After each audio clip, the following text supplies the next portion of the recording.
Então, meninos, boa tarde, sétimo ano. A nossa apostila 3, capítulo 21. Deixa eu dar uma olhada de novo aqui. Na página 39 em diante, nós vamos falar sobre a administração do Brasil colônia, né? Como é que Portugal começou o processo de colonização do Brasil. Na semana passada eu falei como foi a chegada, como foi o contato com os portugueses, com os indígenas, qual era o interesse de Portugal no Brasil. Então, a gente sempre tem que lembrar do que eu sempre falo, né, do contexto da mentalidade mercantilista da época. Ou seja, colonizar o Brasil tinha o princípio básico de gerar lucro para Portugal. Lucro esse através ou de metais preciosos ou da produção e comercialização de produtos tropicais, né? Aqueles produtos que eram muito valorizados na Europa, só que a Europa não poderia produzir. Produtos como tempero, né, as especiarias, o açúcar, algodão, tudo aquilo que só tem em regiões tropicais, né? Então, o Brasil, a princípio de chegar aqui, era muito bonito, muito grande, muito legal, pessoal maneiro. Só tinha uma riqueza, que era o pau-brasil, mas o pau-brasil não necessitava de você estabelecer colônia aqui. Então, Portugal chega aqui, os portugueses dão uma olhada, descobrem que tem pau-brasil, fazem um comércio com os indígenas, um comércio através de trocas, chamamos de escambo, ou seja, os indígenas trabalham para os portugueses, derrubando e carregando as toras de árvore da madeira Brasil para os navios em troca de mercadorias, né? Ferramenta de aço, né? Para a gente quebrar um pouco aquele estereótipo que o índio foi ludibriado pelo português. O português deu produtos de baixa qualidade ou sem importância para o índio bobo, né? Ingênuo, infantil, aceitou, né? Podendo ter vendido caro o pau-brasil. Na verdade, é uma troca até genuína, porque o português deu ferramenta de aço para eles fazerem o trabalho, em troca eles deram uma madeira que para eles não fazia diferença, né? Então, nesses primeiros 30 anos, 30 anos em que Portugal não se preocupou em colonizar o Brasil, porque o interesse de Portugal estava no comércio oriental de especiarias, né? Portugal tinha um império muito grande, várias feitorias espalhadas pelo Oriente, e é isso que interessava a ele, um império grande, que dava muito lucro, mas também era muito caro manter, né? E Portugal não tinha muita gente para manter um império tão grande quanto esse. Só que nesses 30 anos, os navios portugueses atracavam aqui apenas para se preparar para a viagem para a Índia, ou então para mapear o litoral, extrair para o Brasil, fazer comércio com os indígenas. Mas outros países também, França, Holanda principalmente, sempre passavam por aqui para pegar também o pau-brasil, né, e fazer comércio com os indígenas. Então, os portugueses pensaram, se a gente não tomar conta do nosso território, a gente vai perder para qualquer um que chegar aqui e se estabelecer. Então, a gente precisa firmar nossa bandeira aqui. E só se firma através da colonização, ou seja, trazer pessoas, sair de Portugal para vir morar no Brasil, se estabelecer aqui e ficar por gerações. Isso é colonizar. Quando a gente fala de colônia, né? O que é colônia? Colônia é todo território onde fora, né, do seu território original, quando uma nação ela sai da sua terra original, se transfere para outra terra, longínqua ou não, mas onde ela leva seus costumes, a sua língua, domina militarmente, né, os povos que já existem ali, impõe sua cultura, a sua língua, a sua religião, e é isso que os portugueses fazem com os povos indígenas aqui, né? Então, mas o que motivaria os portugueses a saírem da sua terrinha para morar aqui no Brasil, um local onde não tinha nada, né? Não tinha absolutamente nada, tinha que começar do zero os primeiros povoamentos. Eles pensam, então, na indústria açucareira. O açúcar que é originário da Índia, conhecido milenarmente pelos asiáticos, mas que eles viam como remédio. Mas para os ocidentais era a vida se torna mais doce com açúcar, né? Então, só que o açúcar é um produto extremamente caro, né, no mercado europeu, muito, muito caro. A primeira tentativa de implantação do açúcar na Europa é no sul da Sicília, pelos árabes, não dá muito certo, é uma produção pequena, Mais tarde, os portugueses pegam mudas na Índia e levam para as ilhas do Atlântico, né, na costa da África, dando certo ali, né, a produção de açúcar. Eles pensam, poxa, o Brasil, o solo é parecido, valeu, Marcos, sem problema. O solo é parecido, né, o clima é muito próximo, um clima quente, úmido, o solo parece fértil. Eles, então, aperfeiçoam a planta para se adaptar ao Brasil e dizem, então, vai ser o açúcar. Só que Portugal não tinha dinheiro suficiente para bancar a implantação da colônia, nem dessa indústria açucareira, que era necessário muito investimento. Mas aí, com o apoio dos holandeses, né, os holandeses, apesar de serem um tanto que rivais dos portugueses em grande parte da história, muitos comerciantes portugueses, muitas empresas holandesas vão investir dinheiro na implantação dessa plantação de açúcar, da cana-de-açúcar no Brasil. Então, o açúcar é um produto extremamente valioso para o mercado europeu. O clima se parece, os portugueses já tinham essa experiência nas ilhas do Atlântico, da implantação da cana-de-açúcar. Essa indústria de açúcar, ela atrai o capital holandês, então Portugal vê, é isso aí que vai ser. Só que a coroa não tinha dinheiro suficiente, né, para bancar a ida de colonos, pagamento de salário, essas coisas. Então, ela reserva essa experiência colonizatória para particulares, né? Não será a coroa que vai fazer a colonização do Brasil, serão particulares. Então, ela vende, meio que ela não chega a vender, né? Mas ela concede cartas, documentos que garantem a posse da terra para quem pudesse pagar. Então, ricos empresários da época, né? Ricos comerciantes que tinham enriquecido com o comércio de especiarias do Oriente, começam, então, a investir no Brasil. Então, Portugal meio que loteia, né, o litoral do Brasil em várias capitanias, né, lotes de terra imensos, cortados na horizontal. Né, na apostila de vocês, se vocês derem uma olhada, vocês terão um mapa com as capitanias, que começa lá no alto, com Maranhão, Ceará, Rio Grande, Itamaracá, Pernambuco, Bahia, Ilhéus, Porto Seguro, Espírito Santo, São Tomé, São Vicente, Santo Amaro e Santana. A maior parte dessas capitanias não será ocupada. Muitas das vezes o cara comprava a carta de doação do rei, né, que o rei doava essa carta, tornava o portador da carta como capitão donatário, ou seja, ele seria uma espécie de governante da região. Ele teria uma série de compromissos com a coroa, né, desenvolver a colônia, fundar vilas, cobrar impostos, distribuir seis-marias, ou seja, o território, se vocês olharem o mapa, vocês vão ver assim que o território é grande demais, cara. Mas só cada lote desse, né, cada capitania é imensa. Então tinha que dividir ainda mais em vários pedaços menores. Esses pedaços menores seriam então as seis-marias. Então a coroa exigia que parte dos impostos fosse para a coroa, exigia que o estanco, ou seja, o monopólio da exploração do pau-brasil seria apenas da coroa portuguesa. Então você tinha uma série de obrigações e de direitos para o capitão donatário.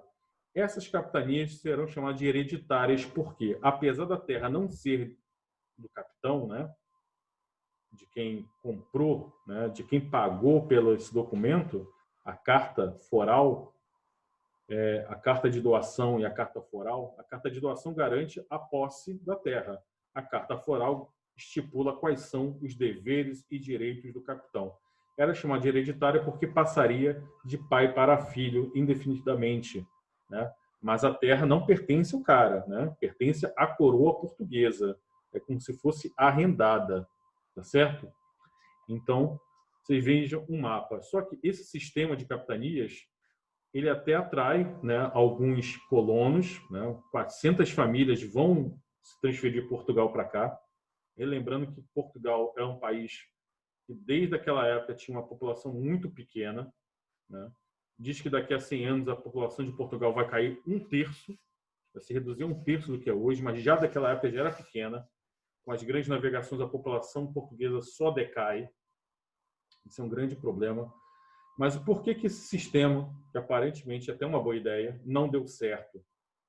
Pois bem, no começo, né, a gente falou que o indígena brasileiro se deu bem com o português, né, a princípio, né, uma relação até de curiosidade, posteriormente de amizade, né. O português tem a característica de se adaptar muito bem a um ambiente novo. Isso é uma coisa curiosa da cultura do navegador português. Ele se adapta aos costumes, à alimentação e até mesmo casa com as nativas, faz família com as nativas, que era uma forma dos indígenas fazerem, tecerem uma aliança, né? Então, uma tribo fazia aliança com outra através de casamentos. E aí os indígenas fazem aliança com os portugueses através de casamentos também. E isso mostra o quanto os portugueses eram maleáveis, adaptáveis, aprendem a dormir na rede, aprendem a comer a comida que o índio come, né? Começa a aprender técnicas de localização na mata junto com os indígenas. Então, a primeira relação é pacífica até, né? Até de amizade. Mas o que dá errado? O que azeda essa relação? É quando o português decide estabelecer a plantação, né? o latifúndio de cana-de-açúcar. É um trabalho tenebroso. E é claro que o índio não vai se submeter a esse tipo de trabalho.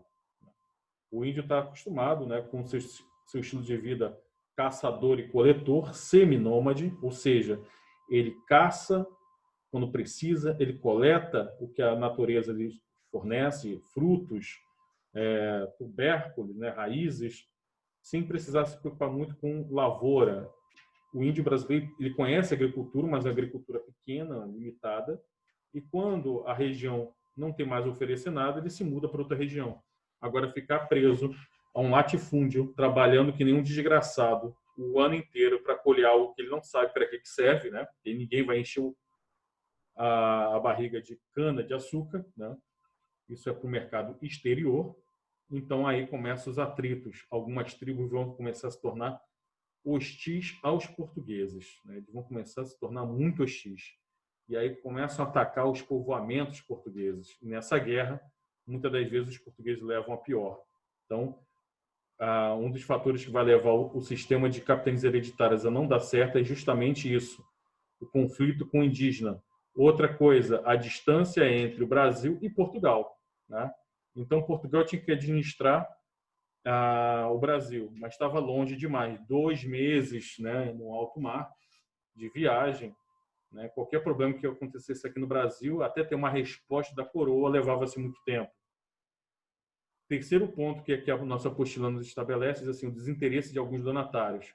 Ou seja, teve gente que pagou pela carta, chegou a marcar lá no mapa do rei, só que não veio para o Brasil, porque depois viu que era muito problemático, muito longe, e aí o cara desistiu totalmente. Outra coisa também, alguns capitães donatários que decidem se estabelecer aqui não tinham um capital suficiente, né? E fora que as capitanias, uma das outras, eram muito distantes, território muito grande. Tudo isso faz, então, com que o sistema de capitanias fracasse. Apenas duas dão certo. Uma é Pernambuco, devido ao seu solo rico, que favorece, então, o plantio de cana, e São Vicente. E é em São Vicente que vamos ter a primeira vila fundada no Brasil, que mais tarde, né, São Vicente vai dar origem ao estado de São Paulo. Então, como resposta a esse fracasso, a coroa portuguesa decide então criar o governo geral. A gente falou da Espanha, né, que quando a Espanha foi muito mais organizada, a Espanha ela dividiu o território da América em vice-reinos, né? Vice-reinados, e deu a cada região um governante que chama de vice-rei. Aqui, Portugal estabelece uma única colônia, que é o Brasil, e aí coloca o governador geral, né, para lidar com os problemas, ajudar os donatários a poder administrar melhor as terras, incentivar o povoamento, fundar novas vilas, combater os indígenas, né, tudo isso. E traz também uma administração mais organizada, né, na figura do provedor-mor, ouvidor-mor e capitão-mor. Então, além do governador-geral, você tem essas figuras do governo, né, uma espécie do administrador da colônia. Então, quem tinha que cuidar dos impostos, de usar o dinheiro dos impostos para construir vilas, ajudar na administração do território, é o provedor-mor, né? A própria palavra nos lembra alguém que provê, né? Tem o capitão-mor, que cuidava da defesa, E quem cuidava da justiça era o ouvidor-mor. Não sei se vocês já foram no centro do Rio de Janeiro, tem a Rua do Ouvidor. Né? O ouvidor, então, era uma espécie de juiz que cuidava, então, dos problemas, das reivindicações dos colonos. Então, o primeiro governador-mor, nós temos, então, o Tomé de Souza, né, que é o primeiro governador, funda São Salvador, na Bahia, que acaba sendo a primeira capital do Brasil durante muito tempo. Mais tarde nós temos Duarte da Costa, também se torna vice-rei, e temos a figura dos jesuítas, né? Os jesuítas que cuidam são muito importantes na catequização dos indígenas. Não sei se vocês já ouviram falar nos jesuítas. Os jesuítas cuidaram muito da educação aqui no Brasil. Era uma ordem religiosa, né, da Companhia de Jesus, fundada por São Inácio de Loyola. Essa companhia se espalha pelo mundo, né, era um esforço da Igreja Católica para combater o avanço do protestantismo, e então a Igreja vê na catequização dos indígenas da América uma forma de expandir o cristianismo no mundo.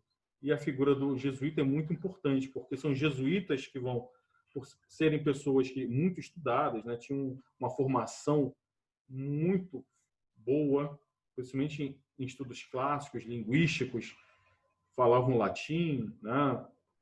Tinha uma facilidade para aprender novas línguas, aprendiam a língua dos indígenas, e isso ajudava aos colonizadores portugueses. Certo? Gente, alguém quer fazer algum comentário? Alguém? Então, meninos, os jesuítas, então, têm um papel muito importante na criação de escolas, na criação de uma língua comum. Eles vão pegar as línguas, né? São infinitas línguas que tinham aqui no Brasil. Cada tribo, cada etnia aqui no Brasil falava uma língua diferente. Então, meio que para ajudar a catequizar e a unir esses povos, eles criam uma língua comum das tribos indígenas, que vai ser amplamente utilizada no Brasil. Até mesmo os brancos vão utilizar essa língua comum, e vai ajudar, então, a implementação do português aqui. O português é uma coisa interessante, que aqui no Brasil o país é gigantesco e aqui só se fala uma única língua, que é o português. É um caso muito raro de acontecer na história do mundo. Por exemplo, se você pegar a Itália é muito menor que o Brasil, é pequenininha, mas tem várias línguas, né? Vários dialetos. A própria Espanha não se fala apenas uma única língua. Você, além do castelhano, que é a língua oficial, você tem o catalão, o galego, provençal. Né? E aqui no Brasil, o tamanho todo, só se fala português. No próprio Paraguai, por exemplo, não se fala apenas espanhol, se fala também guarani. Se aprende guarani nas escolas. É a língua indígena, né? Que também se falava aqui no Brasil. Então, outros países também vão tentar invadir o território brasileiro, né? Não é só Portugal. Por exemplo, a França vai estabelecer aqui no Brasil uma tentativa de colonização aqui na Baía de Guanabara, aqui no Rio de Janeiro, na ilha de Villers-Gagnon. Vai se estabelecer a chamada França Antártica. Lá na França, havia uma perseguição muito brutal contra os protestantes, que eram chamados de huguenotes. E esses huguenotes, então, decidiram sair da França e tentar criar uma colônia aqui na América, onde eles pudessem exercer livremente sua religião, sem serem perseguidos. Só que aí, o Estácio de Sá, junto com o sobrinho dele, o Mendes Sá, junto com o sobrinho Estácio de Sá, se aliam a algumas tribos indígenas aqui da região e combateram e expulsaram os franceses do Rio de Janeiro, fundando a nossa gloriosa cidade São Sebastião do Rio de Janeiro. Por muito pouco a gente não começa a falar francês, né? Já pensou se os portugueses não conseguem expulsar os franceses? Hoje em dia o Rio de Janeiro seria uma coisa separada do Brasil e, em vez de falarmos português, falaríamos francês, o que não é uma coisa tão estranha assim. Isso é muito comum no resto do mundo. Por exemplo, na costa da Argentina você tem as Ilhas Falkland, que os argentinos chamam de Malvinas. e lá a língua oficial é o inglês, não o espanhol. Depois, os franceses vão tentar invadir também o Nordeste, lá na capitania do Maranhão, e nessa capitania vão fundar uma cidade chamada São Luís do Maranhão, em homenagem ao rei francês Luís, né, que a tendência os reis da França são chamados de Luíses, né? Luís XIV, Luís XV, Luís XVI. Então, na época, em homenagem ao rei Luís. A nossa cidade também em homenagem ao rei português, ao Dom Sebastião. Por isso que ela é chamada de São Sebastião do Rio de Janeiro. O padroeiro da cidade é o São Sebastião. Não é o mesmo personagem, né?